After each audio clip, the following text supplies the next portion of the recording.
So I'm glad I'm not a news anchor this week. Yeah.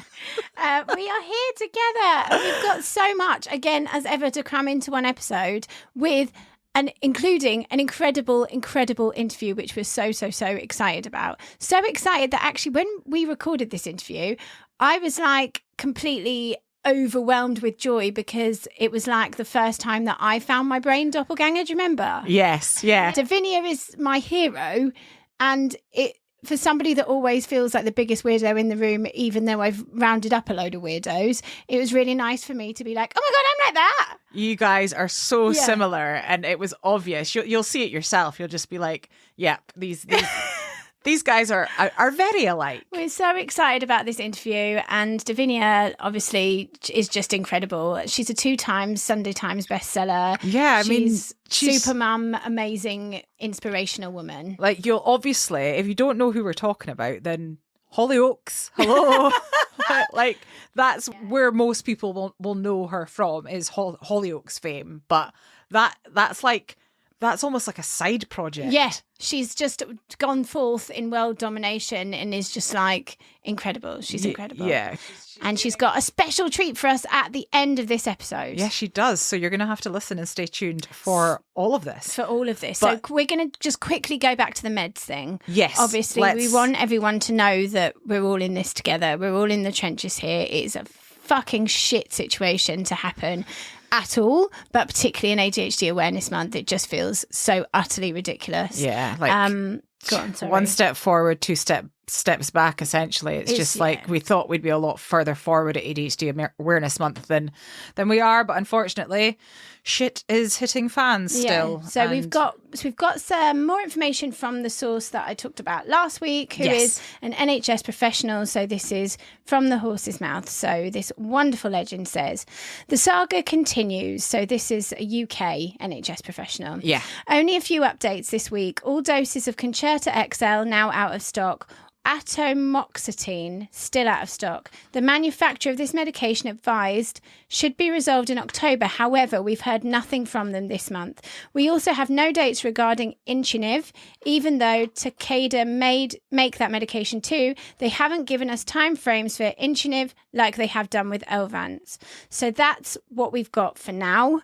And obviously, as we said last time, there are a lot of amazing ADHD content creators sharing some advice. We've got coaches like ADHD coach Katherine. We've got Zoe Joanna coaching. We've got Rosie Tanner Strength of the ADHD Untangled podcast. We've got Adulting ADHD Rachael. There's lots of people putting out good content in this difficult time. And legendary R. Jacob got out of the bath, stopped singing Adele, and has been on Channel 5 News talking about it. So amazing work, Jacob. Just remember, we can't advise, we can only share what's happening. And thank you to other community members who have made us aware that this medication shortage is global. So we've heard from community members in America and Australia who've told us that it's happening with them too. So we're in the same boat as you. Yeah. And we're all in the trenches together, but remember to lean into the community, and if you need support, please reach out for it. And just make sure that you are looking after yourself as best you can and communicating what being out of medication how that might impact you if you're in a place of work or with your family, with your partner, whatever. I wish that we had better advice than that, but we don't. And the only other advice that I would give is just that if you are having to go through a period of time, yeah, I know, if you are having to go through a period where you don't have medication, then you use this time to your advantage. Look at what your medication is doing and notice what it's not doing whilst you're on this break, because having done a medication break recently, actually that was really beneficial to me to see what my medication is doing and what it's not doing. So if you end up in that shitty situation, we don't want anyone to end up in, but if you do, just try and use it to your advantage. And I mean, like, I'm with anybody who feels super worried about it, so know that you're not alone. If it's not like something you can just fix and be like, oh, this is fine, I'll just deal with this. So that's another reason why this is such a great episode to have out at this time with Davinia, because she didn't feel that ADHD medication was the right fit for her.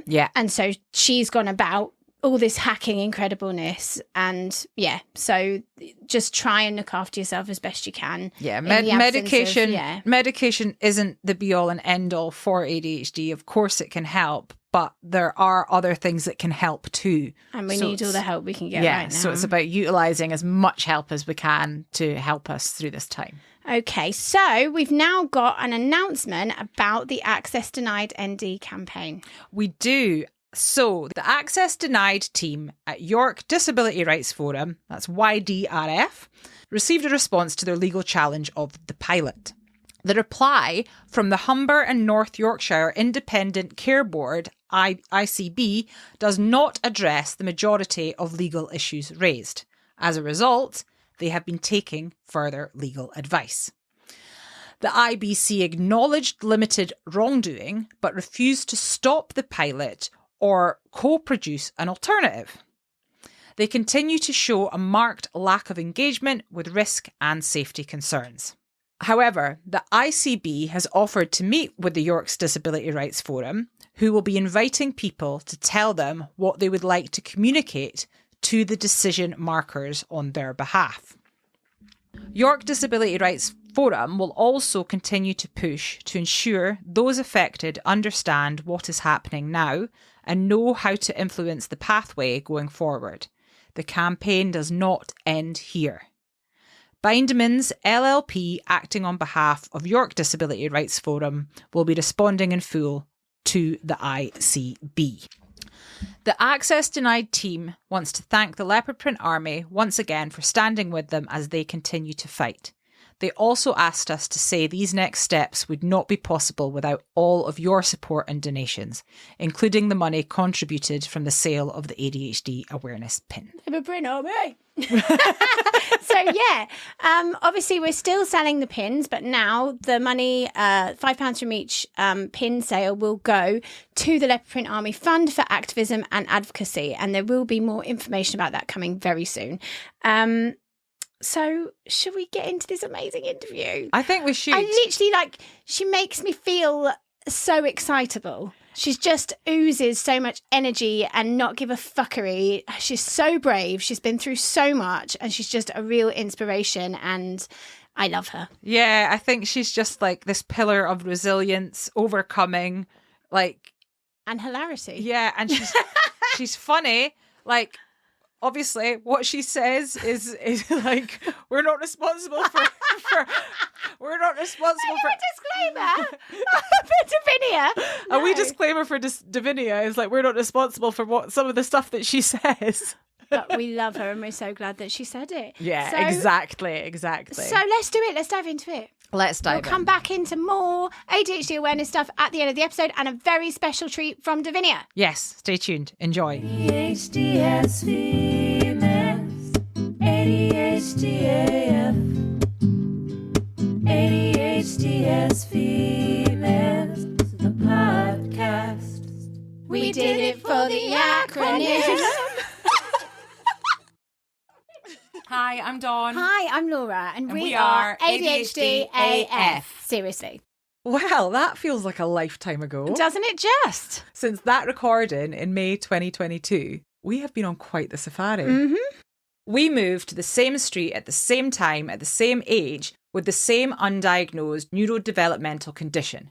But despite all of the serendipity and the similarities, our ADHD presents completely differently from each other. But make no mistake, it is equally debilitating for us both. Over the course of season 1, we used our voices to raise awareness, break the stigma, and share our experiences in the hope that they help others. And unbelievably, it worked, leading us to help listeners in almost every country in the world and creating ADHD-AF live events and an online peer support community, for all of which we're so very grateful. Despite all that, we're still just two rebels with a cause, having a blether from a tiny village on the beach in Aberdeen, Scotland. Two pieces of sea glass washed up on the same shore. Trigger warning. We cover some triggering topics, so please read the description of each episode before listening. We're not medical professionals, therapists or coaches. We're not qualified or even emotionally equipped to offer advice or support. We're only experts by our own experiences, which we share alongside what we discover in these crucial conversations to raise essential ADHD awareness amidst a global crisis. We won't always get it right. We will talk over each other and forget the point mid-sentence. As we continue to unmask, we're attempting to unashamedly own our own too muchness. We wear leopard print to our events because the leopard is a symbol of Aberdeen.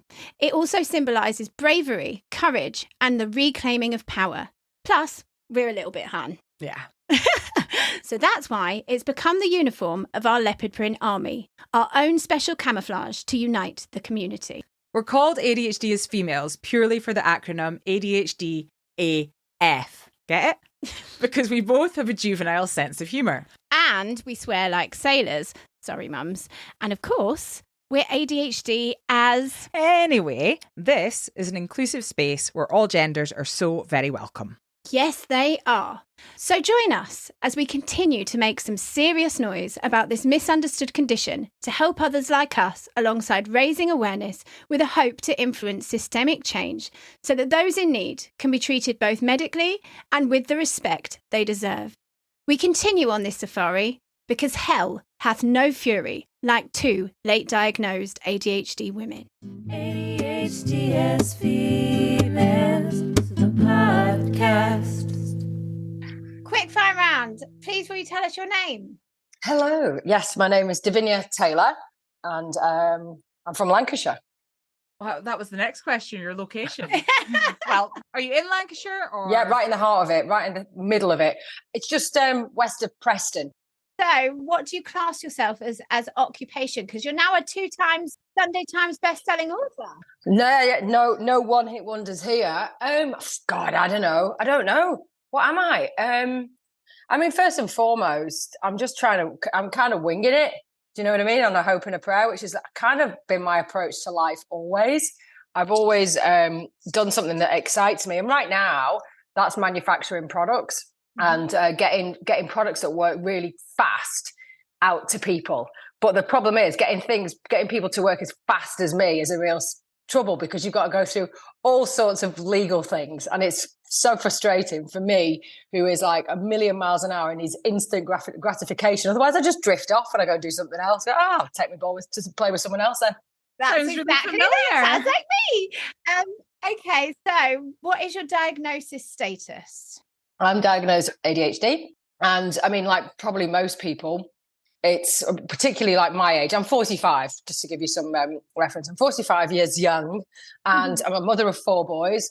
And when my son turned, I think he was about 9, I got a call from I mean, we always knew there was something because of he's got a real temper, but he flips from hot to cold. And he's like a scatterbrain. He'll lose things. Like we've just lost a phone again in the cinema this week. And so it's like, even though something's really precious to him, he'll forget it. So basically he's just me. But the teacher said, I think he's got ADHD. Do you want to diagnose him? Yeah. So when I went to see the psychiatrist, we had to get a private appointment, which otherwise it was 2-year wait for a 9-year-old. And we went to the Priory up in Manchester, well, just Cheshire way. So it was like about an hour and a half drive for us. We went down there and so we did the checklist. And as I'm doing it, I'm saying, yeah, that's me. Is it genetic? And she's like, yeah, of course. And of course, I'm really into genes because that's how the reason why I started off biohacking and everything is because my mum died of breast cancer. So I started doing the genes that way with the BRCA gene and everything. And then I'm looking at epigenetics, which is like inherent behaviors, so to speak, and sort of lifestyle. You inherit lifestyles patterns through your ancestors. But I just found it interesting that my son had these behaviors and so did I, but nobody sort of picked up on them several years ago. Well, what would say 30 odd years ago now. And a load of women say, yeah, I've just been diagnosed because my 9-year-old has, or my 10-year-old has, that's me. And then when I put up on my Instagram, there's a sort of like checklist of symptoms. And it's like, if you score over, I don't know, 10, you're more than likely, you should take yourself for referral. So like hundreds of women going, it's me. And the trouble is, do you know what? I was on GB News and I was doing the papers and I wish I'd brought it up because bloody Nadine Dorries, she's going on about electric vehicles and everything. which I kind of agree with, but I'm getting distracted now. But I saw a little subheading about Katy Price saying she's come out with ADHD. And Nadine Dorris, in a really frigging condescending way, said, I just think all these celebrities who are very articulate all of a sudden are coming out with ADHD. I feel like saying, what do you fucking mean? Articulate. You know, what you're trying to say? Kids with ADHD aren't articulate or intelligent. Exactly. Is that what you're trying to say? You're the dickhead. So I'm after her. I'm winding myself up now. I'm after her. I wish I'd have said something in the news and I didn't. And I don't know why. Obviously, I don't know. I must have been self-protecting because I might have swore like I just did then. All right, freedom's allowed here. So she's a dick. She's a dick who's trying to make out that people with ADHD can't articulate. We have the highest IQs on the planet. I'm going to write to her. What she's showing is a lack of awareness, because what she's honed in on is a stereotype. Is a stereotype in her mind of what it looks like. Yeah, but what makes her think people with ADHD aren't intelligent? Yeah. Do you know what? It's the label as well. The label is way wrong. Yeah. Isn't it? The label is wrong. We learn differently, and we are very bored very easy, Nadine. Yeah. And you bore me, Nadine Dorris. You bore me with your beige policies and your arse kissing. So you're boring. That's why you're not on my agenda, but you are now because you've said something that interests me that I want. Yeah. So there you go. Yeah. No. So we get bored easy. So if you've got a kid that's got ADHD and he hyper focuses on something, it's because everything else is boring. So yeah, that's what it is, isn't it? Yeah, 100%. And people just don't understand. The thing is, we've started a thing called the Anti-Ableist ADHD Media Coalition, because we believe that all very catchy, and I actually said it right for the first time ever. But the thing is, it's to do with the fact that all of the media representation of ADHD and the slating that we're getting in the press, the idea that it's a trend and a bandwagon and everything else, is so damaging and so dangerous, and we're not having it. Yeah. So we're not having it. It's unacceptable. I mean, if you just look at Elon Musk, you're telling me he's neurotypical. There is not a cat in hell's chance that guy is neurotypical. Yeah. Not a cat. Yet we're all, what's he going to do with Twitter? We're all like hanging off his next move. Yeah. No mention that he's clearly on the spectrum. 100%. You know, and of course he is. Every single billionaire, every single major activist, real world changers are on the spectrum because we are risk takers. Yeah. People who aren't on the spectrum can't take risks because they are naturally risk averse. So my take on ADHD, it's an inbuilt mechanism because 1,000 years ago, not even that, we lived in tribes. So you had to have the caregivers who were very cozy, that nurtured the children, that passed on stories, that sat over a pot and enjoyed that serotonin coziness. Yeah. But also on the flip side, you needed the risk takers to climb through, I don't know, forests, to take on bears, to climb up waterfalls, to get fresh salmon, to take back to be cooked. Now, if you don't have the risk takers, you're going to starve. And if you don't have the caregivers, you're going to starve. So you need everything. It's just that you probably need less of the dopamine driven people, i.e. us lot, the risk takers, because you only need 3 of them to go out. Whereas if you've got 25 kids at home, you need loads of caregivers to be doing all that cozy stuff. And you're not going to tell me that we don't need risk takers, because of course we do. And that's what I am. I literally take risks every day. I mean, I've set up a company in lockdown and it's doing really well. My risks paid off, but I have taken a million risks that haven't. I mean, a million risks that have really been bad, that have cost me a fortune. Yeah. And you know what? It doesn't faze me. I just go, okay. Most people would be traumatized by the risks that I have lost at. They'd be like, oh my God, I'm going into my shell and I'm never putting my head up the parapet again. Yeah. And I'm like, whatever. What's next? Yeah. It's resilience. We have resilience that is unfathomable to the neurotypical person. They just think, you're a maniac. And I'm like, yeah, damn right. And I'm driving this. I mean, look at you two sat there now. Not many people that do that. They go, I can't look at myself on TV. I can't do it. I can't hear my own voice. I just can't.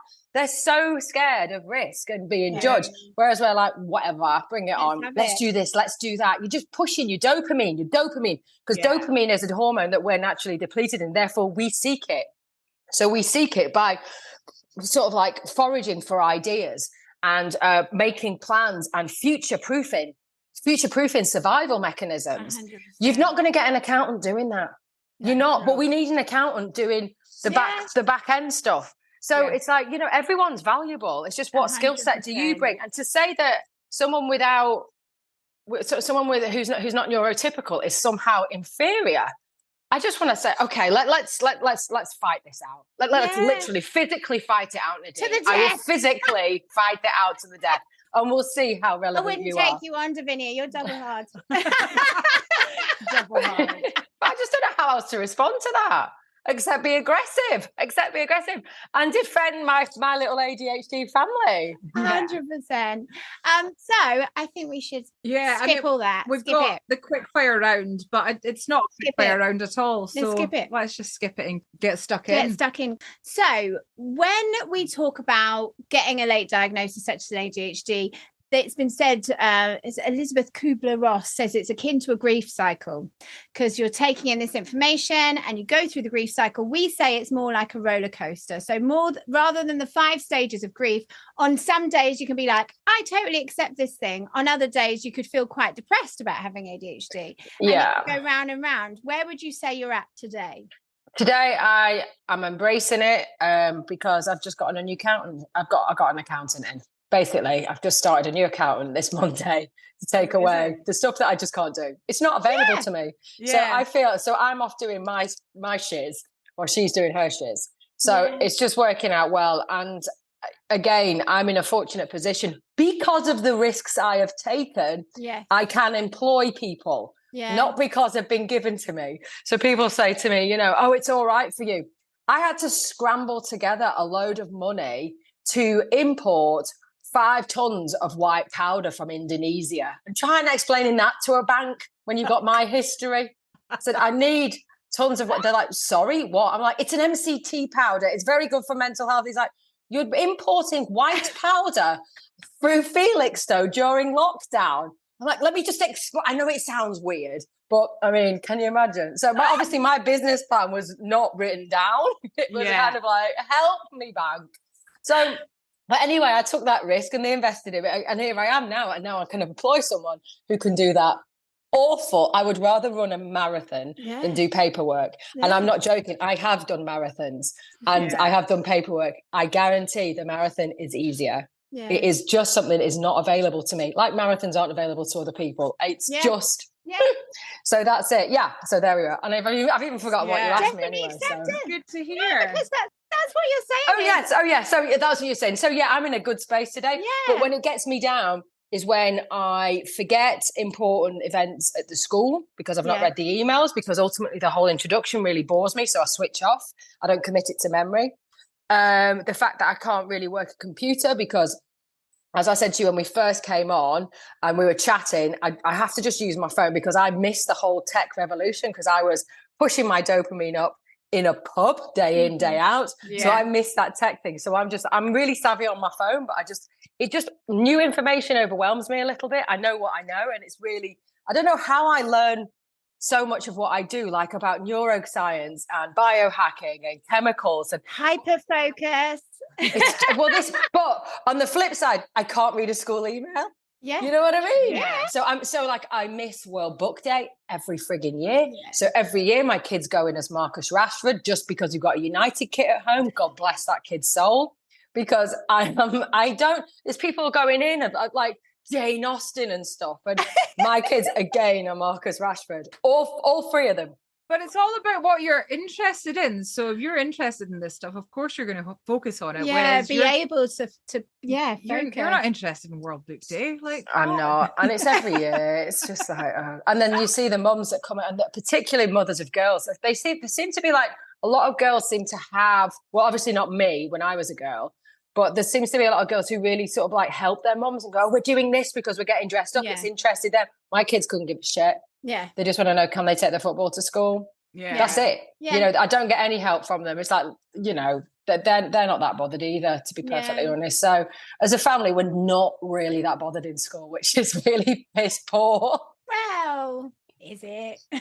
I know. I mean, all the kids just like go through all this stuff. They all get the GCSEs. They all get their A levels or BTEC. They all go to uni. They all get a degree. And it's like we're all up starting on the baseline. We're all exactly the same at uni. And you're like, after uni, it's like, so now what have I got to do to prove myself? Because we've gone through all that and we're all exactly the same. So I didn't go to uni. I buggered off halfway through my A levels. I thought, sod this, I need to go and earn some cash. So I walked out of school. And it really troubled me for a while that I couldn't maintain focus. After my GCSEs, I just went boom. I just switched off. And I think my eldest is a bit like that. He just wants to be in an office working, doing deals, or what. He just wants to make money. Yeah. He does not want to go to uni. He is not a uni kid. Yeah. And it's like, oh my God, the pressure to go to university. And I'm just like, oh, suck it. Yeah. Just go and work with your dad, shadow your dad, go and see what he's up to. He's into football. So, there's no point trying to teach him business studies and economics when all he wants to do is be a football agent. I mean, what's the point? Or you just know if someone's got good feet and you sell them. That's it, Yeah. So, I mean, I find the pressure to do academics is phenomenal, particularly if you've got the entrepreneur gene and you can't fit a sort of circle into a square shape, can you? That's what we're up to. That's what we're up against, because we are not the norm. Yeah. But we are the game changers. Yeah. The risk takers. And the ones with the most hysterical stories. Yeah. Always. Go on, what did you do? It's always, oh my God, you did. I mean, I've been sober 15 years. But can you imagine my stories when I was drinking? I mean, ridiculous. I would love to hear them. Yeah. I would be sued. So bad. So when were you diagnosed with ADHD? Let's see. So she's 9, 10, 11, 12. So that's 3 years ago. Right. Well, 4 years ago, we're thinking about lockdown. So they said, I could go on meds, which I tried. I thought, oh, great. Speed. Bit of fat, take me back. That didn't work. It made me feel very hollow, disconnected. Absolutely noble verbal fluency. So whatever skill I have to bring to the office had gone. Not only could I not do admin, I couldn't even think outside the box. I took myself home. Took myself home, and I thought, wow, I felt a bit like I was on a terror come down, to be honest. Yeah. So I took myself off that, and in fact, I took my son off it. He doesn't have that articulation, but when I put a few words around him, so do you feel homesick, hollow? Yeah. So all he could say was, I don't want to eat, but he'd flatlined on it as well. Yeah. I think some of it will work, but I think we've got different types of ADHD. You've got dopamine driven, you've got acetylcholine driven. There's all sorts of nuances. There's so many neurotransmitters going on, different stressors, particularly with women in the time of the month. It totally plays up. And the weird thing is, as women enter perimenopause, all of a sudden women who've never been like us all their lives, all of a sudden turn into ADHD type women or have the symptoms. And I'm like, welcome to the party, guys. Yeah. Let's see how you cope. Because I've been doing this all my life. And they're like, oh my God, I've forgotten everything. I went, yeah, you'll forget everything. You will forget everything. You'll forget your keys. You'll forget your passport. You'll go to the wrong airport. But welcome to the madhouse. It's fun and it's exciting. My husband's like, oh my God. My husband's like, oh my God. Not another one of these. So what do you think undiagnosed ADHD has cost you? It's been exhausting. There's been a lot of self-hatred, a lot of inner monologue actually it's put in a lot of fear, because like I said earlier, I'm not a square that can fit into a round shape or vice versa. So because I'm not your sort of typical person that sits well with an office getting instructions of what to do, or, it made me feel very much like a failure. And that's how I felt about everything. I mean, even being a mum, like before I knew this diagnosis, I could give myself it's just one of those things. I mean, I was talking to a social worker the other day, and she said, I mean, she's on the spectrum too. And she said to me, she goes, I was like, totally, I was at this induction day for my kids going up into senior school. And she said, I just was so bored. I was just reading my phone. She goes, and I'm a social worker. Is that bad? I know what you mean, right? And then you've got these ninja mums, these tiger mums, just like, oh, can you tell me exactly what time we have to be in? And can you tell me, do you have X, Y, and Z? And what sort of syllabus are you in? I'm like, I don't know. Does he need a pen or a pencil? I don't know. Do you know what I mean? That's really funny. I've literally just heard that phrase about a week ago, tiger parenting. I was reading about that. Yeah.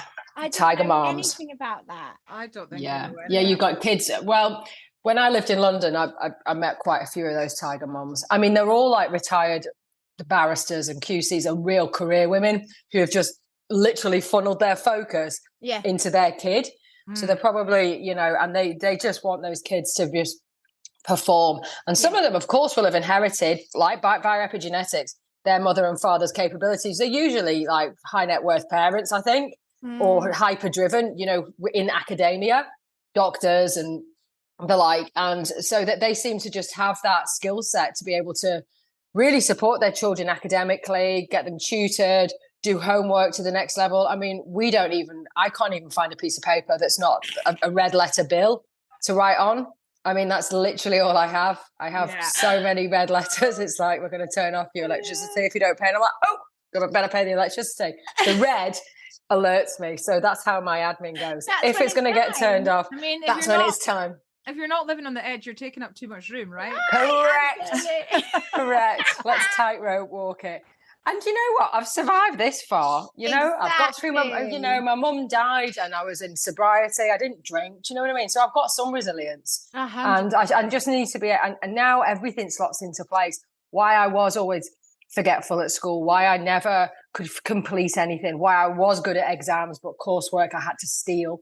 You know, I stole artwork and put it up as my own gallery in GCSE art because I just hadn't done it. And I'm a pretty good artist, you know, but I just hadn't done it. So I just went in and I went into the art block and just like went to the bottom of the drawer from like a few years ago and just put theirs up. I had to, got my GCSE art. I used to do fake earthquakes on the desk next to my friends. I'd be like, there's an earthquake. And they'd be like, what are you doing? And it was just so I could get them to move so I could copy their work. Naturally. I mean, I was really good at copying. I mean, do you remember the tin pencil cases? You know, you just used to etch it all on there, quadratic equations and all that stuff. But I was pretty good at exams because obviously the night before I put a year's syllabus into my head because you've got noradrenaline. That hormone, noradrenaline, revs up all the learning capabilities and you just dispel it onto a piece of paper and walk out. And go do some hardcore underage drinking. That was my GCSEs. Talking to myself. I know. What if one of the questions that we ask people, because we're really troubled by the diagnosis process at the moment, there are a lot of people who are finding out about ADHD not because it's a trend but because of raised awareness and social media, and so there are a load of people that can't get the help that they need, particularly with the NHS being on its knees. If you could change the diagnostic process, what would it be? Like, obviously make it quicker. Yeah, I mean, let's face it, if you're over a certain age, you can self-diagnose. You're not doing this to be trendy. So if you feel like you need the medication, and to be honest, it doesn't work for everyone. Yeah. And not everyone can take it. But it's like if you can give a girl the pill age 16, surely you can give a woman who's had God knows how many kids, 2 divorces and many bereavements, the capability of trying a little bit of over-the-counter drugs and seeing if they work for her. Because I don't need to go through a psychiatrist to tell you. You've got your checklist there. What psychiatrist needs to tell me I'm neurodiverse? It's freaking obvious. And I think the medicine's it's not even addictive. It's not necessary for everybody. That's the point, you know? And so if you try that rather than waiting for 2 years or 3 years or 4 years, thinking what if, you're just going to get more hostile and more, you know, get the medicine. If it works, great. If it doesn't, it doesn't, you know. And there's a pharmacist there. They can take your blood pressure. They can do an ECG on you there and then. You know, it's just, otherwise you could just get street fare. Yeah, well, this is it. That's the reality of it. It is easier to score drugs on the street. But this is it. I mean, you'll do anything to try and hold your life together. Yeah. So, I mean, it's just, but do you know what? We are working under this completely broken system. It's too big. Yeah. It's not nimble enough. It doesn't understand that life's changing way faster than that machine. Yeah. And you just have to take a look at, the States is not a healthy place, but boy, that you can try anything you want there. You can literally get anything and you just try it and, you know, and that's the end. We can't even get melatonin here. We cannot even get melatonin. You've got to go and see a doctor. But I can get vodka on the M6. Yeah. I'm an alcoholic and I can get vodka on the M6. Yeah. I could kill myself like that by having one sip of vodka. But that's readily available. But if I can't get melatonin that you can get for your cat in Spain. and your kids. But it's the cat one that gets me. I can get my cat melatonin in Spain, but I can't get it for me in Boots. Why? Because some dickhead in Whitehall has decided it works too well, so you need a doctor. We can't get to a doctor, and the doctor doesn't know about it because he just gets told to give me benzos. I'm an addict. I can't have benzos, love. Can't have it. I'll end up in rehab. And I've seen what benzos do to people. They fucking kill you. They kill you. The fear is palpable when someone coming off benzos, and that's what they give out. What the hell? There is no health system at all. There's no healthcare system. It's just like if you've got a broken arm, you've got, I don't know, you've been in a car crash, you can't beat them. You cannot beat acute care that we have. But anything else, anything chronic or anything mental, we don't know what we're talking about. Yeah. Do you think this has driven you into what you're doing now?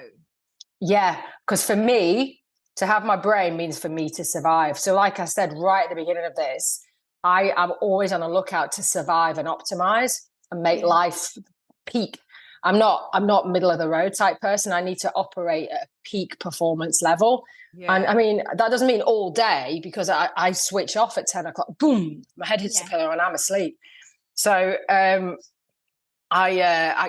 do it from survival point of view. And the fact that there's millions of us like me out there, you know, and if I've got a bit of a platform and, you know, if I've got a skill at articulating what's really going on, and I can't be struck off because I'm not a freaking doctor or psychiatrist. So come after me, mate. Come after me. I'm a mother of four. What are you going to do? Take my kids off me? I don't think so.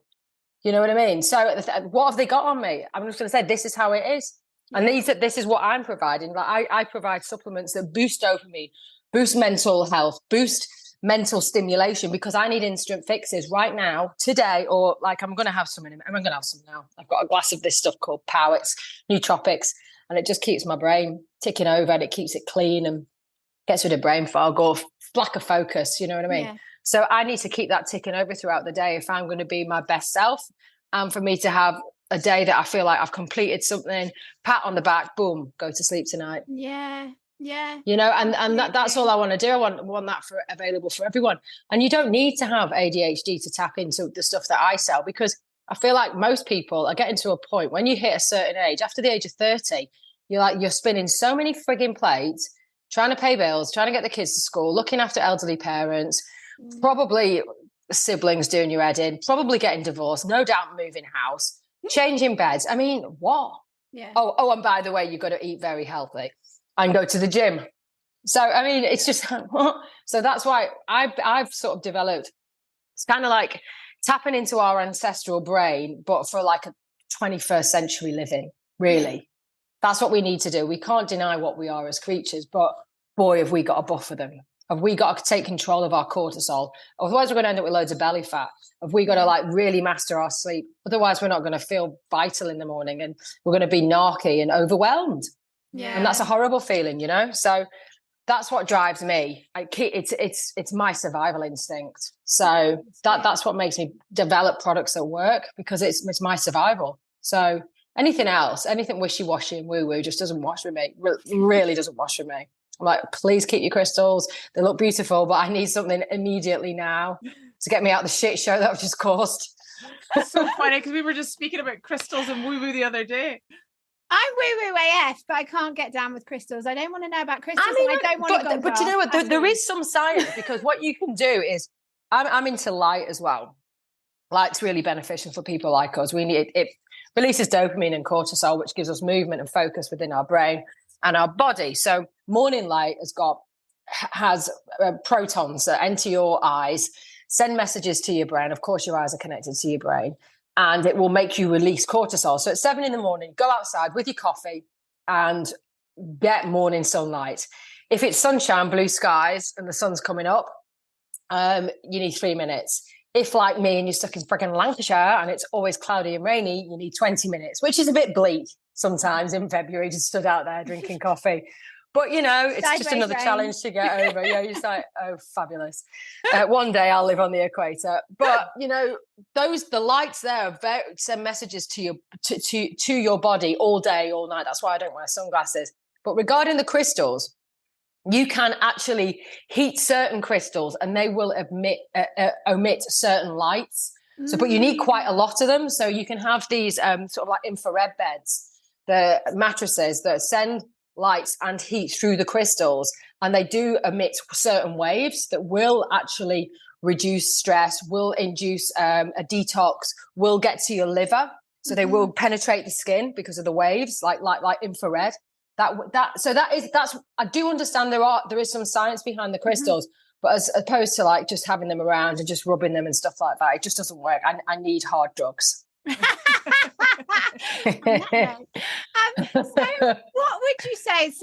what would you say your greatest ADHD struggle is? So it doesn't sound like it's procrastination.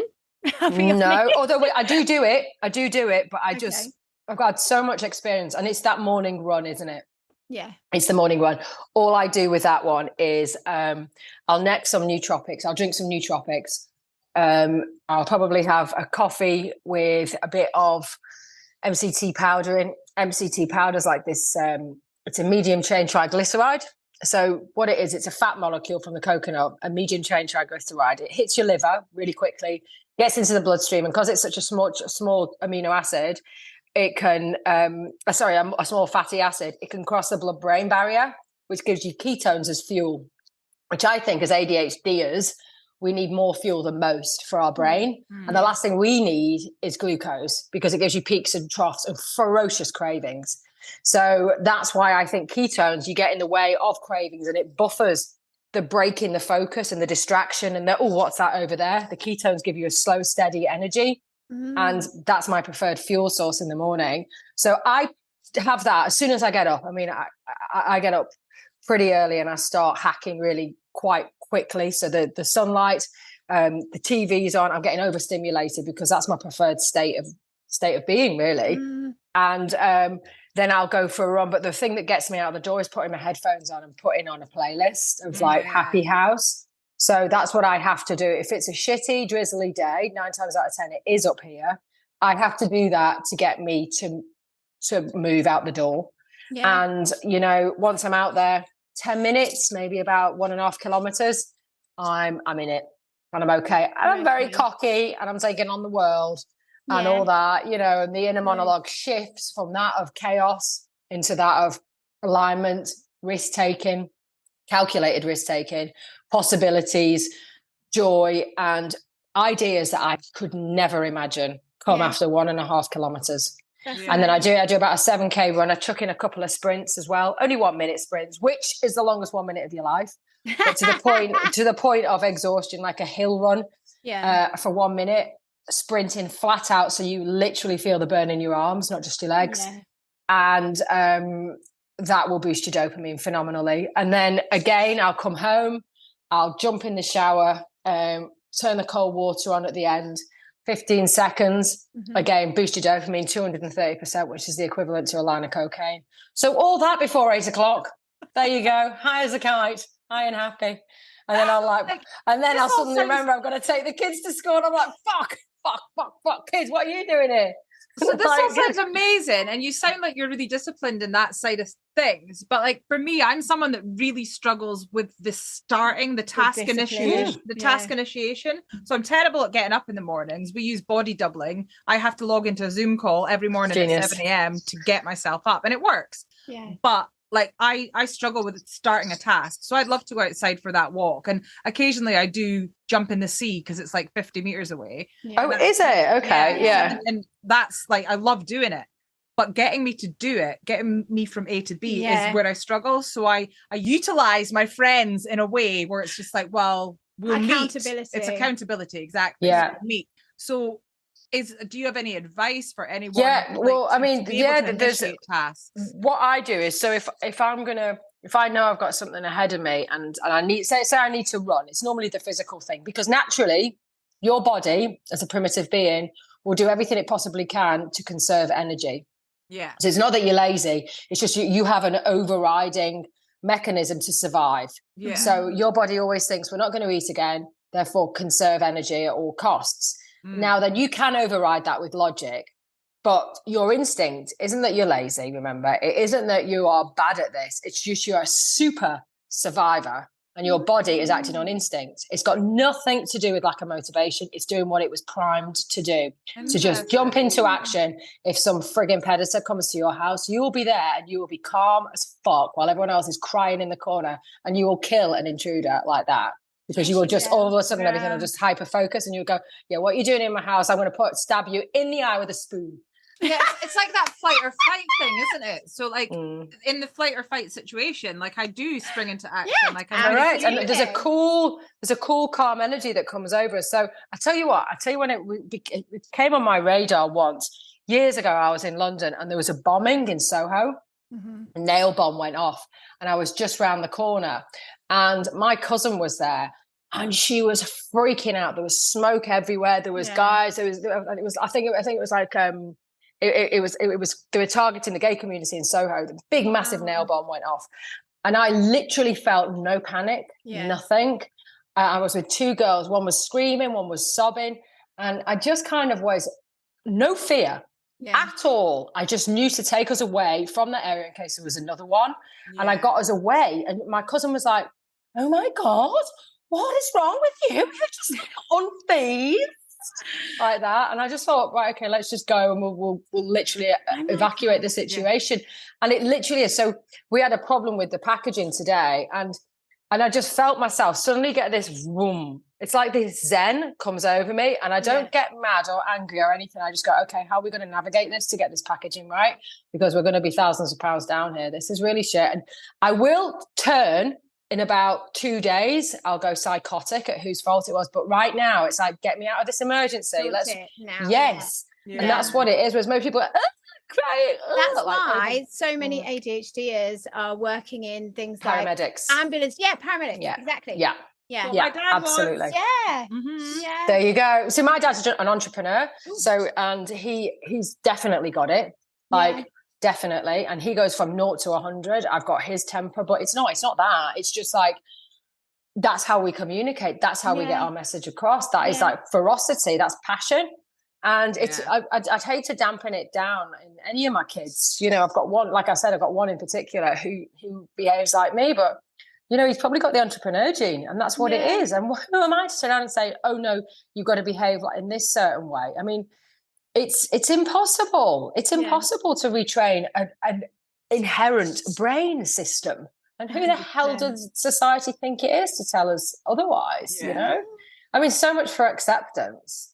You know what I mean? You can identify as anything, but whatever you do, don't identify as ADHD. Yeah. What? God, yeah. What? We're the ones who protect you. We're the ones, if you're in a car crash, we'll drag you out of it before it explodes. Yeah. You're wet white. It's so annoying, right? But you just shrug it off and just go, all right, you stay in your beige house with your magnolia walls and your whatever. And as you were. You're not my people. You're not my people. If you're finding this podcast helpful and you're in a position to do so, please join our Patreon peer support community via the link in the blurb of this episode. For unheard bonus and full interview video content and behind-the-scenes exclusives, including a next guest spoiler and first dibs and discounts on our handmade and ethically created merchandise and apparel and live events tickets. Also blogs, vlogs, live community Zoom blethers, monthly advice from an ADHD coach, body doubling, and access to our Discord, filled with literally like-minded legends from all around the globe, including ourselves, who totally get it, who you can lean on, learn from, and blether with any time. Because the only people who know what it's like aboard the late ADHD diagnosis roller coaster are the other passengers. We've created this platform in order to support ourselves financially, to be able to continue creating ADHD AF and for our podcast to remain ad-free. If you don't have the funds, there are other peer support platforms available. Check out the resources page on ADHDasfemales.com. If you can support us, in turn, you will receive the support of our community, a full circle of support for the leopard print army. We spent our entire lives feeling like aliens, only to discover there's a whole planet of us.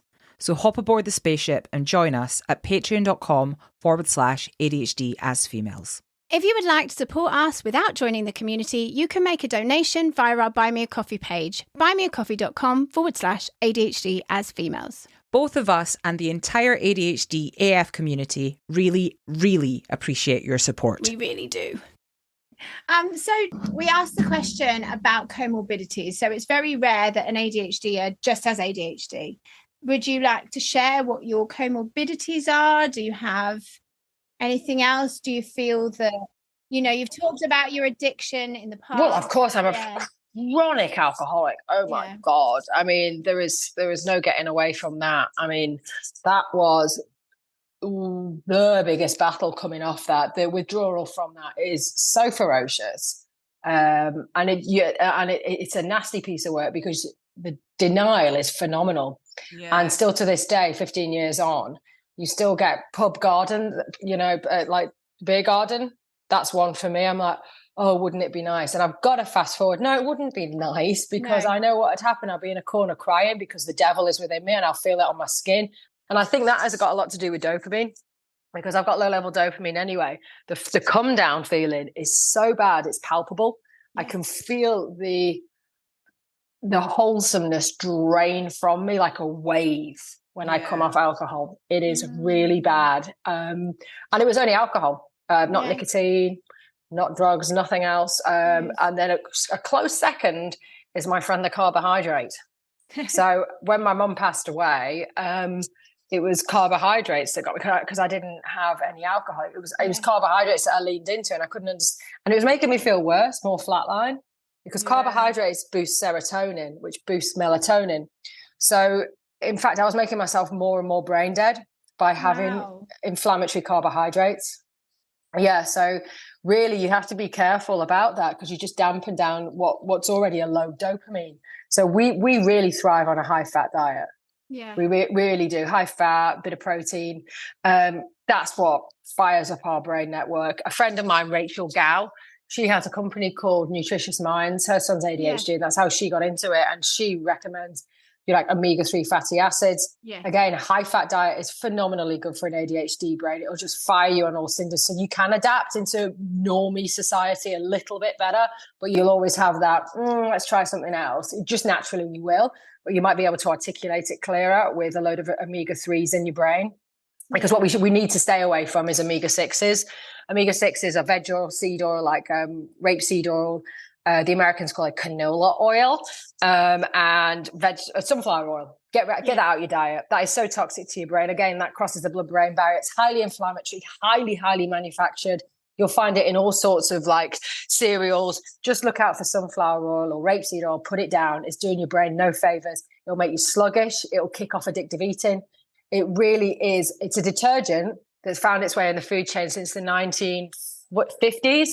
And it's got no business being in our food chain. It's a highly, highly nasty molecule. I'd argue it's worse than sugar. I would. Wow. I really would. I think sugar, sugar. I mean, we all know we shouldn't have too much of it, but the body kind of knows what it's doing until you get to insulin resistance point. A great supplement for that, by the way, if you're pre-diabetic, is berberine. That's going head to head with Ozempic and metformin. Berberine won't have the side effects like chronic fatigue, which us as ADHDers cannot have chronic fatigue because we will reach for addictive substances to bolster our mood. So it's a case of getting ahead of the craving. Mm-hmm. So with sugar, it will stimulate your dopamine, but the tolerance is ferocious on it. Literally, after one croissant, the next day, one croissant won't be enough. You'll need two. I mean, and then you're in a constant state of craving. So you need to get ahead of that. And it's just your brain asking for fuel. It's not you being greedy. Your brain's just looking for fuel to think and survive and look out for danger. So that's why you fuel with fat in the morning. That's why you have MCT oil in your coffee. That's why you have really, really fatty cuts of meat. That's why you have eggs with the yolk. You want the choline, you want all the fatty acids in there. That's why you want avocados, even though they're really probably environmentally very bad nowadays. But I digress. But what I'm on about is we need fat in our brains. Yeah. And just watch out. Just have a look in your kitchen. After you finish listening to this, go into your kitchen, have a look at the ingredients and see how many products say sunflower oil and just put them out on the side. Yeah. You will not, because it triggers addiction. So you'll go back to those foods again and again and again. And combine that with sugar in there. It's fascinating. I know. So my question is, obviously the word fat fears people. Yes. Okay. So if someone's telling you to have a fatty diet, like that instantly is like, well, is that not the opposite of what I'm supposed to be doing? You should be having low fat, this or that. I'd argue the low fat mantra, because the word fat, so body fat, is different to dietary fat. Yeah. It's just spelt the same. So that is number one. That's oversimplification. Yeah. How your body consumes animal fat and that of, say, an avocado or a coconut is completely different to what's around your belly. Yeah. What's around your belly is caused by carbohydrates turning into glucose, not using that energy, and it gets stored as body fat. Mm-hmm. That's what that is. It's got nothing to do. Your body has evolved to burn fat as a fuel since we first made fire. Yeah. It has not evolved to grind up loads of pieces of loads of grains, turn it into a mush, add a load of like weird sucralose type stuff, put a load of low fat sugar mimicking ingredients in, and then emulsifiers and sunflower oil in it to give it a bliss point mouthfeel that you are literally in. Pringles. Okay, Pringles. Yeah. There's your one. Once you pop, you can't stop. It's on there. I mean, if they bring out a low-fat one, you can guarantee it's a chemical shitstorm. But they literally advertise once you pop, you can't stop. We're talking hyperpalatable foods here. And don't be at all sucked in by whole grain. It's the same shit. It's still highly processed. It's still got a ton of fortified vitamins in that are going to block your liver. It's still it's all it is marketing. Just remember, the big food is owned by 5 big companies, and that's it. And they've got all these lovely organic names. They start off, you've got your Procter & Gamble's, you've got your Unilever, you've got General Mills. These are international companies that own all your lovely organic shops and everything underneath it. I mean, Whole Foods is owned by Amazon. They import their organic veg from China. As you think, come on, it's bullshit. It's all bullshit. If you're buying it out of a packet, you're buying into the problem, because they have literally put everything in there they can to make it addictive. And the whole health industry are backing it. But slowly, you know, the cholesterol mantra is slowly changing. So back in the 50s, when polyunsaturated fats became heart healthy, it was a guy called Ansel Keys who did the 22 country study, but he missed out 7 countries that had high saturated fat diets, like Switzerland and France, who, by the way, have the lowest heart disease levels there are on the planet. But that was left out the study because it didn't fit with his mantra. So basically, he was the guy who said, yes, saturated fat causes high cholesterol, and cholesterol gets stuck in the heart and we all have heart attacks and die. And that rhetoric's still been going on. That guy in 1997 said, yeah, that's not true. And we are still behind the heart healthy mantra that cholesterol causes heart disease. It doesn't.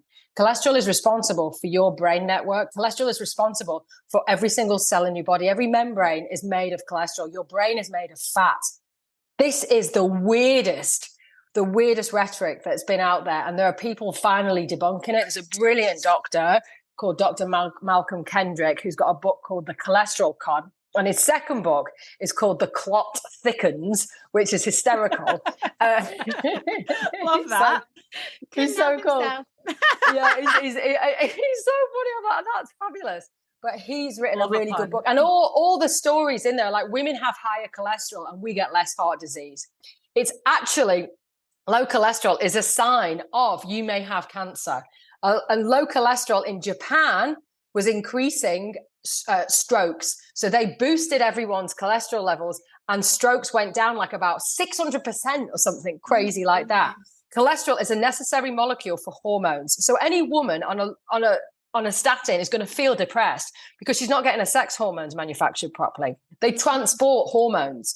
So for me, a woman more than even a man needs a high fat diet because we need to access those sex hormones because they fluctuate so ferociously. And it's our God-given right.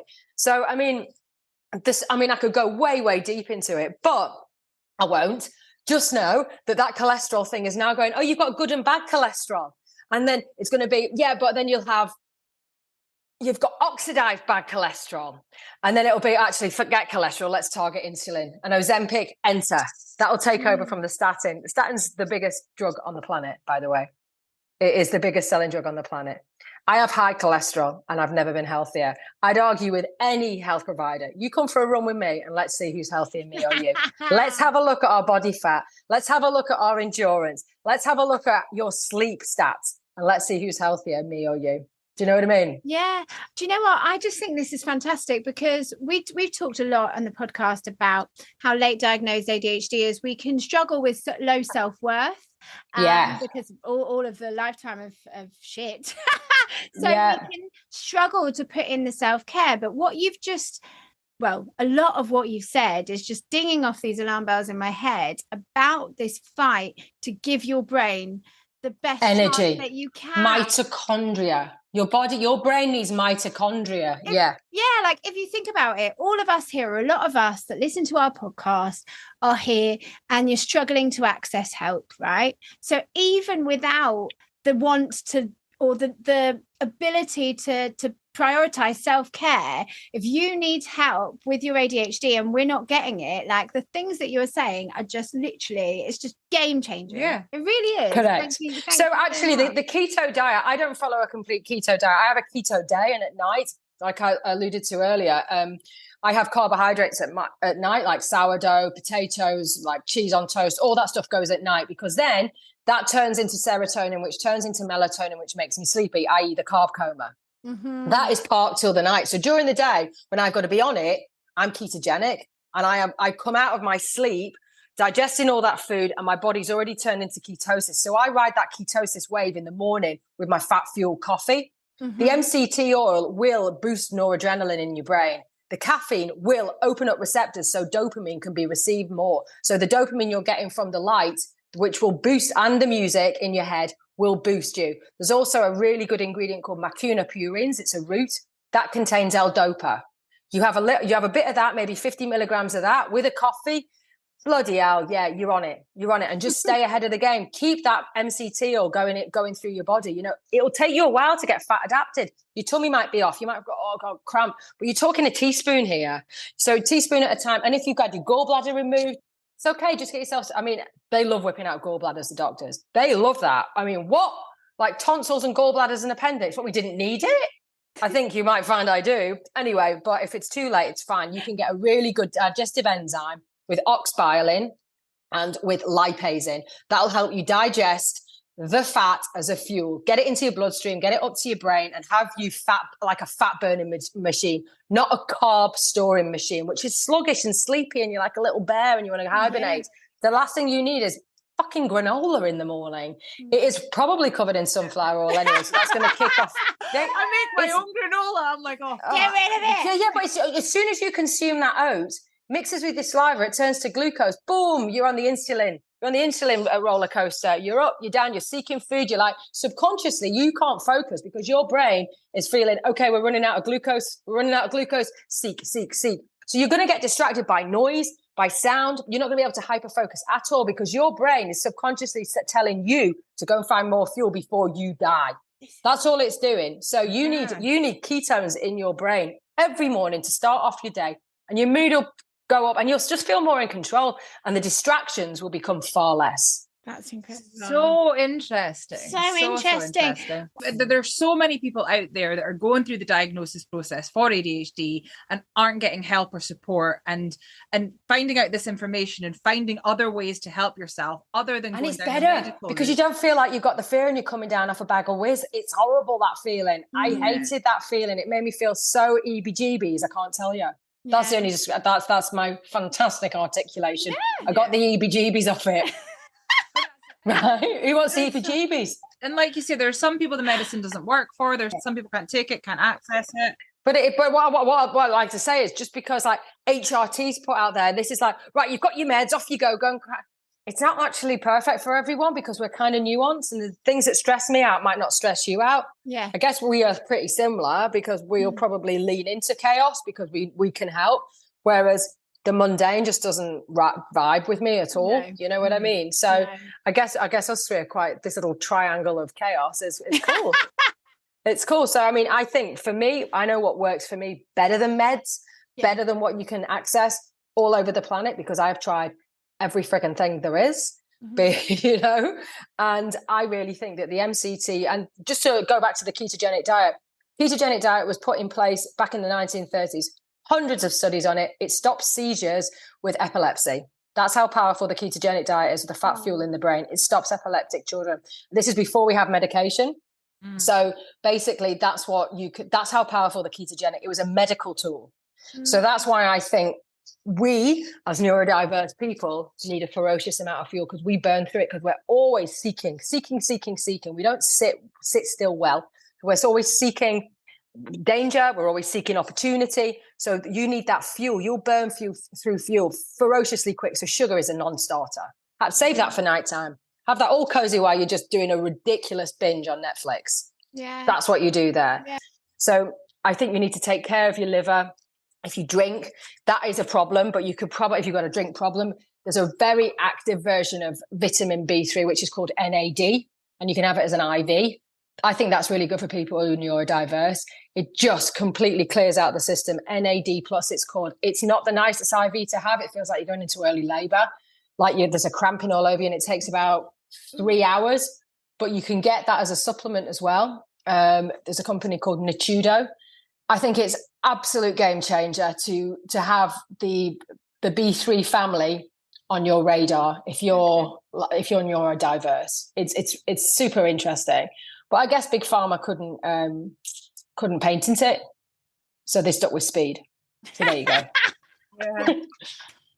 Which I've got nothing against, it frigging works. So, but it doesn't work for me because, like I said, I get the EBGBs. I don't get the EBGBs from everything else.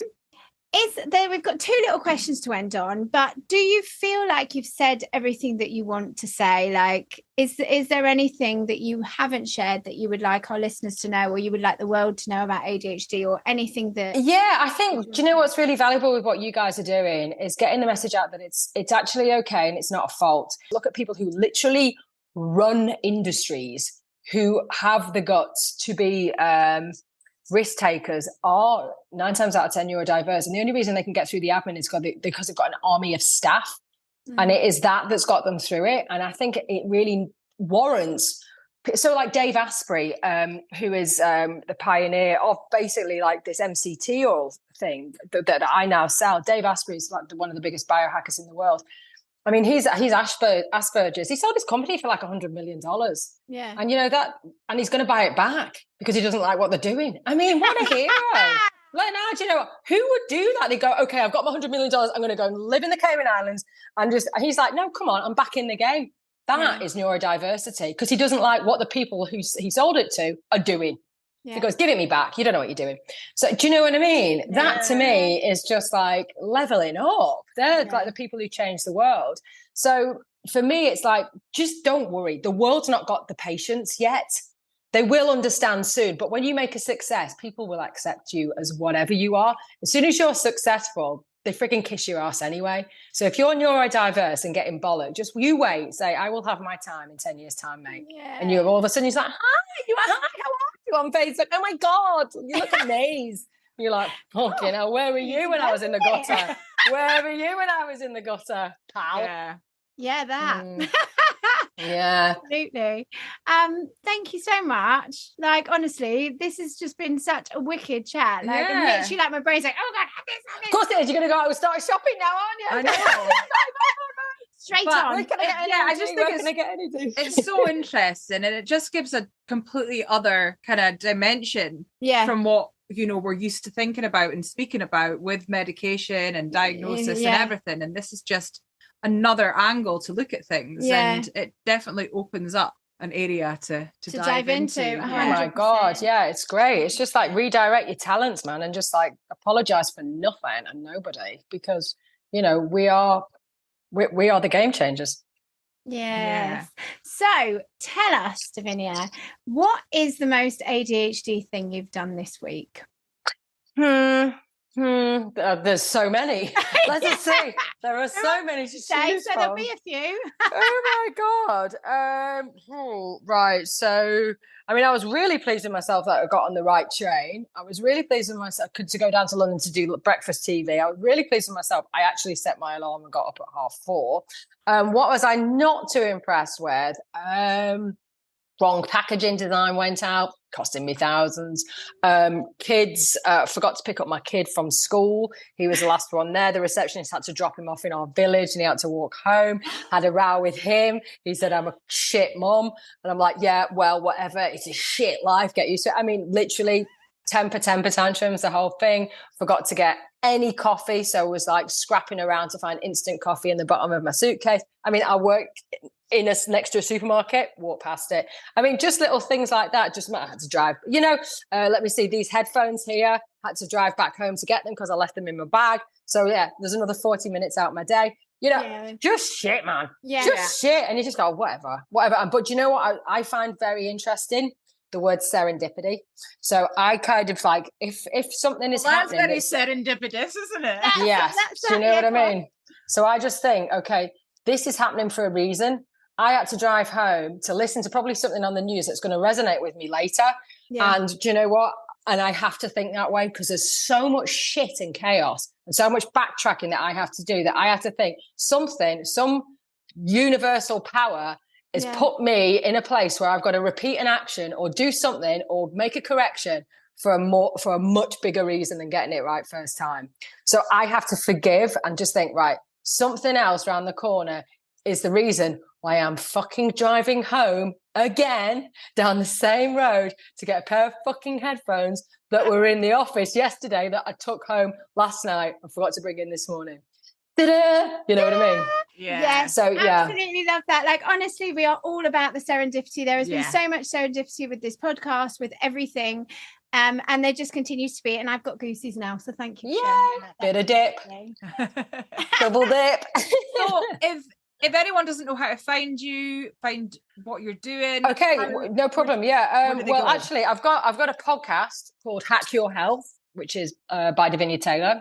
And I actually interviewed Dave Asprey there, the guy I was talking about with Bulletproof, and some other really good doctors, eminent doctors who are literally sick of how the healthcare systems ran and debunk the whole cholesterol thing. So the actual people who actually went to university. So if you don't believe me, believe them, because it's just not in my prerequisite to study.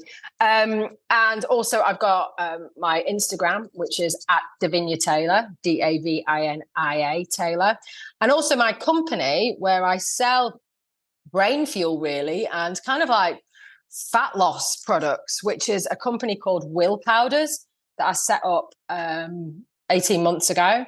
And Will Powders is basically giving you nutrition so you don't have to rely on your willpower, because basically you feed the brain, the body follows in the right direction. So it's about supplying mitochondria, which means energy, like petrol, for each of your brain cells. So you can make the decision to either walk to the fridge to have a look for yet another snack that doesn't actually exist behind some moldy cabbage because you've not cleaned the fridge out, or you put your trainers on, you put some house music on, you have a shot of nootropics, you kick your brain into fifth and you go for a 5K run and you come back feeling like a flipping queen. So it's like, it's getting ahead of the craving, it's getting ahead of your goals really. So nothing takes willpower. It just takes brain energy, which you don't have to access through mental health. It's just there. It's just there in abundance. So yeah, it's just fueling the brain really. Wonderful. Thank you ever so much. I've loved our chat. Yeah, it's Me been too. Incredible. Me too, gang. Yeah. And good luck with everything. And just let me know if you ever need me to open my big gob again. Oh, I we really would love appreciate that. Thank you so much. No problem. You. Good luck to everybody else out there. Thank you. Bye. I love the bones of that woman. She can open her big gob anytime. Oh my God, I just absolutely love her. I think calling people a wet wipe doesn't happen often enough, I have to say. I absolutely love the story about trying to import white powder. I think she is just the best person ever.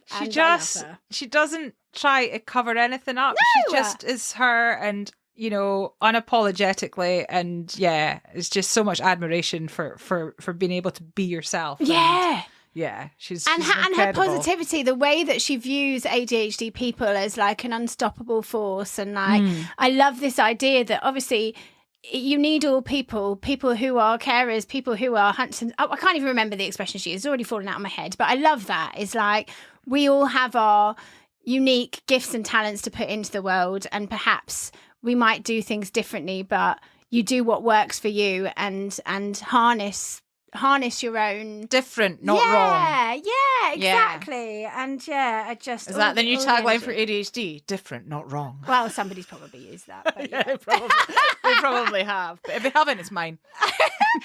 So So obviously, like, we're not going to lie, we haven't tried all of these things.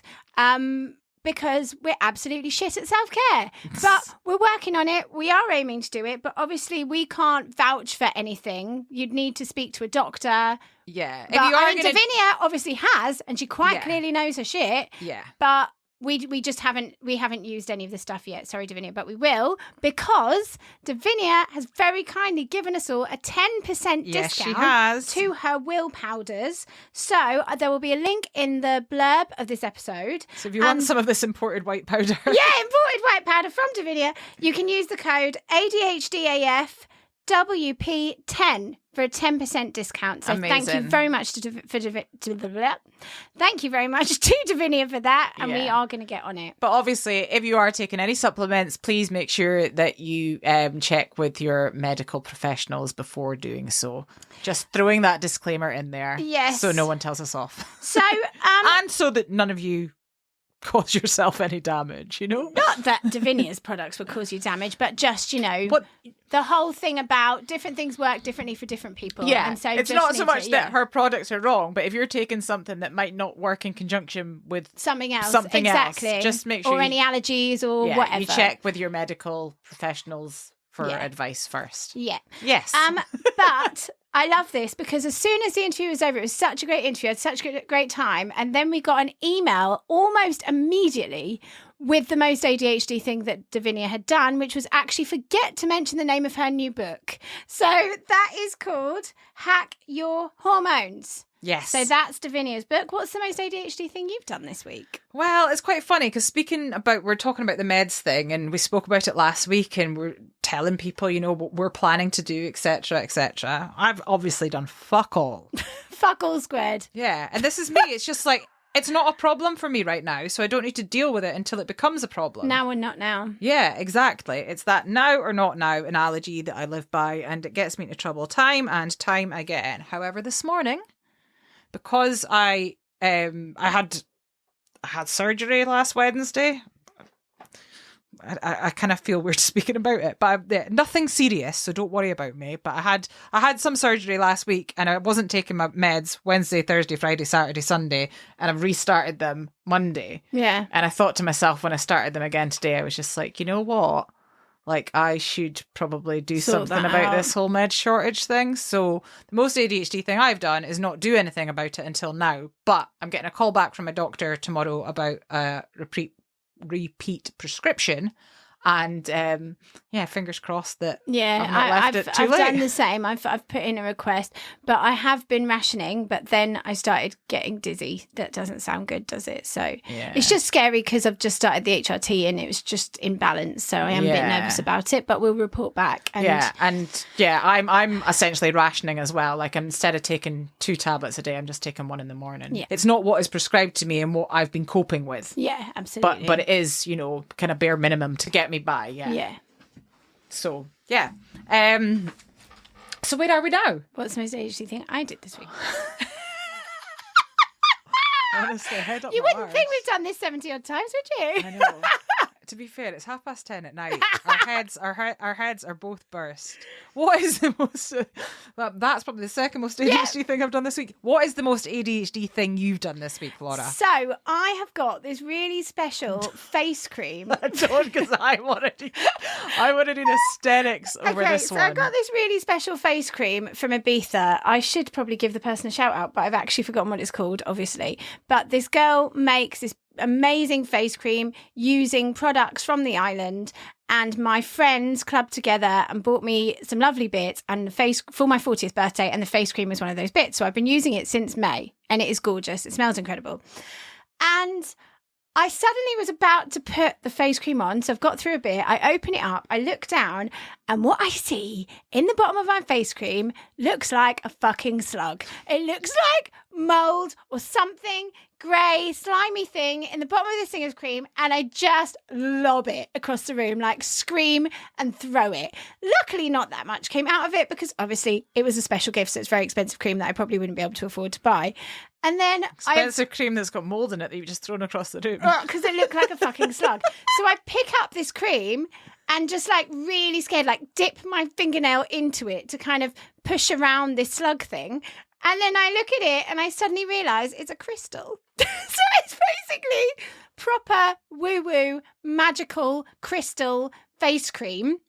And the reason why it's the most ADHD thing is not just because I impulsively lobbed really expensive cream across the room. It's because I'm absolutely certain that when they gifted it to me, they told me that it had a crystal from the island in there. So there you go. Oh, I love it.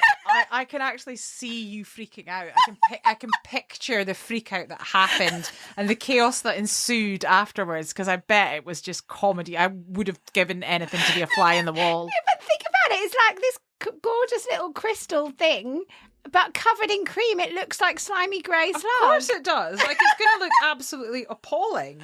But if you know what it is, it's fine. But actually, Ibiza magic. So, let's move on. We've got to get a little bit more in here now. So, as you know, ADHD AF Day is on the 23rd of October, Monday the 23rd of October this year. Yes. Last year, so many of you all around the world dressed up in leopard print and tagged us, and we all stood together united as the leopard print army.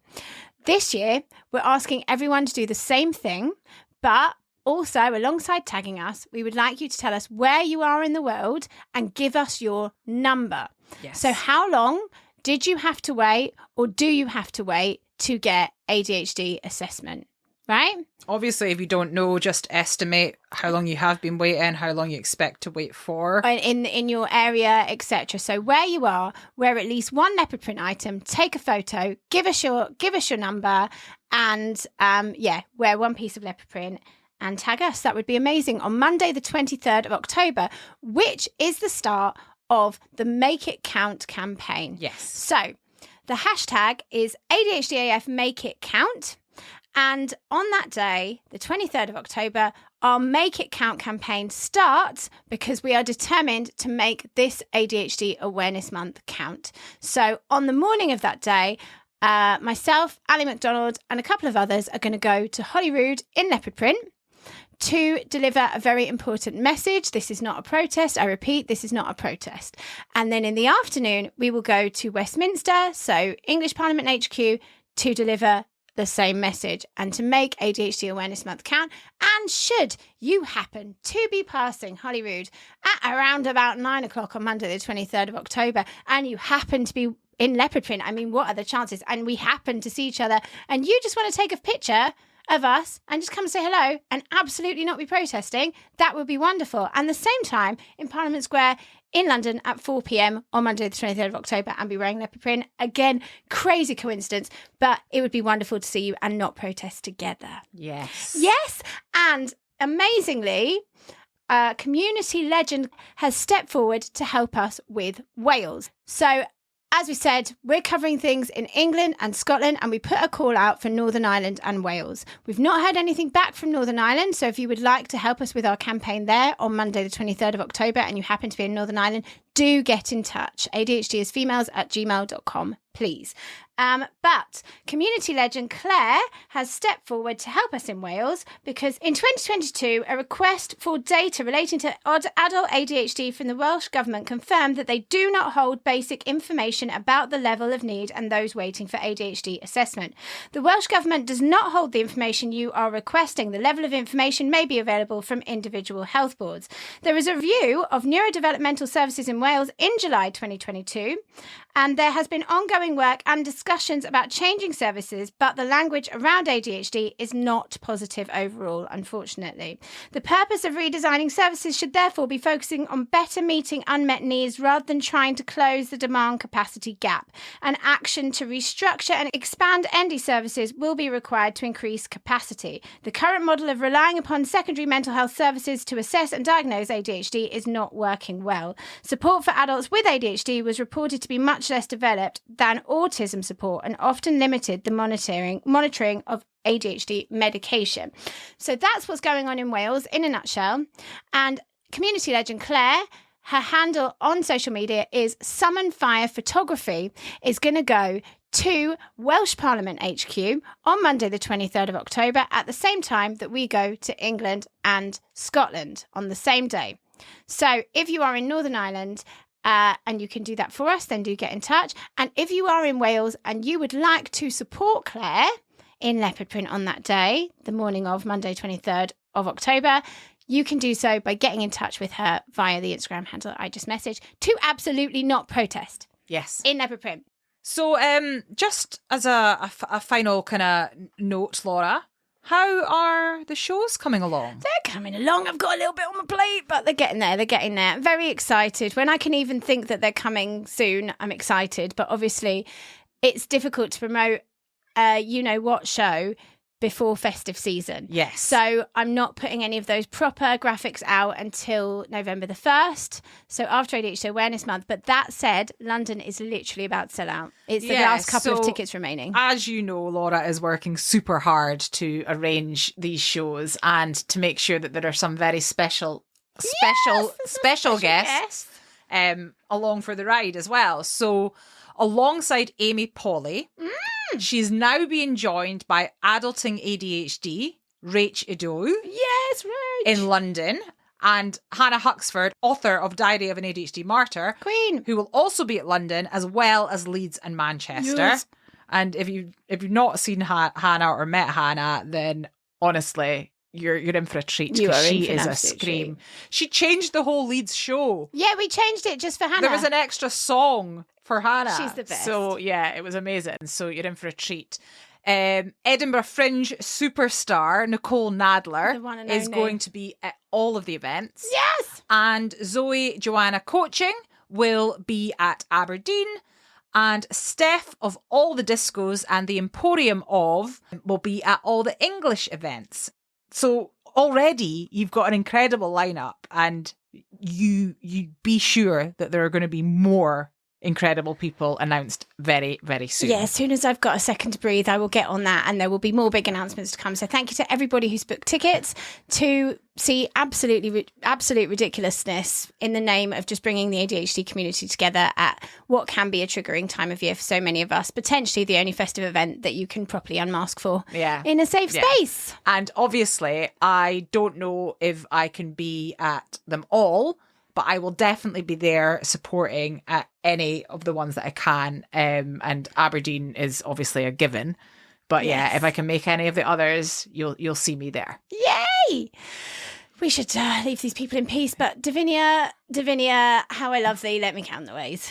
The divine Davinia. Davinia, we love you. Yeah, that was amazing. Thank you so much. And and leopard print army pins. Yeah, don't forget your leopard print army pins for ADHD Awareness Month. Wear them all year round. You know, they're gorgeous. They are bloody gorgeous. And there's lots more happening round the corner. Can I just end it with like, Anna, what was it she said? Well, before you end it, I'm just going to say ADHD Awareness Month is only halfway through, so be sure for a lot more to come from us. There's big things to come. Including an extra special episode where we are going to be having a blether with our community members and putting it out as an episode on the 31st of October.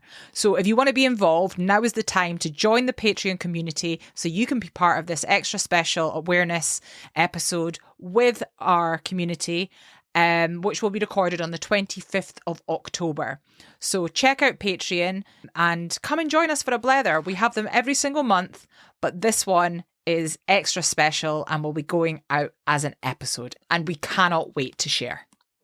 But what was it? Fuck off with your magnolia walls, you fucking wet wipe. Love ya.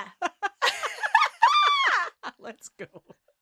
ADHD has females, ADHD AF, ADHD has females, the podcast. We did it for the acronym.